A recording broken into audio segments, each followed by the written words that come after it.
They came back that evening around 10:50 or so. And they're walking from the curb through that vestibule, and the doorman was behind both of them. As John Lennon walks through the dark archway, Mr. Lennon. the doorman hears 5 shots. He then sees Lennon stumble up the stairs and fall face down into the doorman's office. A second employee quickly calls 911. Someone's been shot at the Dakota. Ambulance, quick. I was assigned as a police officer to the 20th Precinct, and we get a call over the radio, shots fired at 1 West 72nd Street, which we know is the Dakota. When we pulled up, there was a man standing out on the street yelling, "That's the man doing the shooting." And I saw a man standing there with his hands up. Turn around, put your hand up against the wall, please. I proceeded to put handcuffs on him. At that moment, officers Jim Moran and Bill Gamble arrive on the scene. 2 of my fellow police officers had gone into the vestibule in the Dakota and picked up a man and carried him out, and he was bleeding from the mouth. It was John Lennon.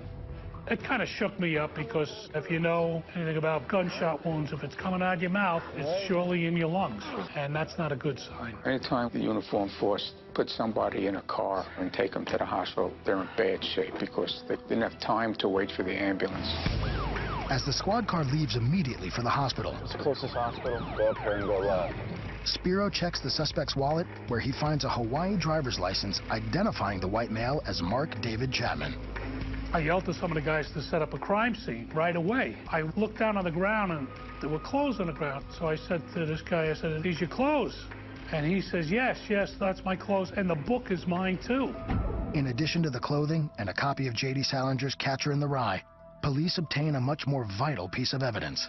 The doorman who was on duty that night confronted the defendant after he had fired the shots. He kicked the gun away, and another employee secured it at the Dakota until it was given over to the police. There's no shells ejected. They remain in the gun. We had witnesses. We had the gun. We had the perpetrator. Just before 11 p.m., Spiro heads uptown with the suspect. At the same time, a second squad car carrying Lennon arrives at Roosevelt Hospital, having taken just over 5 minutes to travel 15 city blocks. He was actually carried into the emergency department by 2 police officers. We had no idea who he was. We knew there was someone gunshot. There was no blood pressure, no pulse, no signs of life. He was literally dead on arrival. Negative. In spite of that, we knew that there was a small chance, if the injuries were correct, that we could resuscitate him with surgical procedures and with blood. Doctors perform an emergency thoracotomy. An incision is made on the left side of Lennon's chest. Then the ribs are spread to open up the chest cavity and gain direct access to the heart. It was filled with blood. There was no wound to the heart. But there were 3 gunshot wounds that entered the left upper chest. They had completely destroyed all of the vessels leaving the heart. What you really want to do immediately in a condition like that is put in an airway and establish circulation. So that means that you have to get the heart pumping. I literally held his heart in my hand, squeezing it as we attempted to restore circulation. After approximately 20 minutes of continual resuscitation efforts, John Lennon remains unresponsive and is pronounced dead at 11:20 p.m. on December 8th. There was a silence in the trauma room. Many of the nurses and some of the doctors were very emotional and some crying. I walked down to the other end of the emergency department where Yoko Ono had been waiting, and patients' families almost always know, simply by the demeanor of the doctor walking in the room, what the result was. But in this case, Yoko Ono literally for about 5 minutes said, "You're lying, it's not true, it can't be true, he's not dead, I don't believe you." Although an experienced physician, Dr. Lin faces other issues that are hardly routine. What would we do with the dirty linens? We wanted to make certain that all the linens are appropriately destroyed, that nobody took one of those soiled sheets home as a souvenir.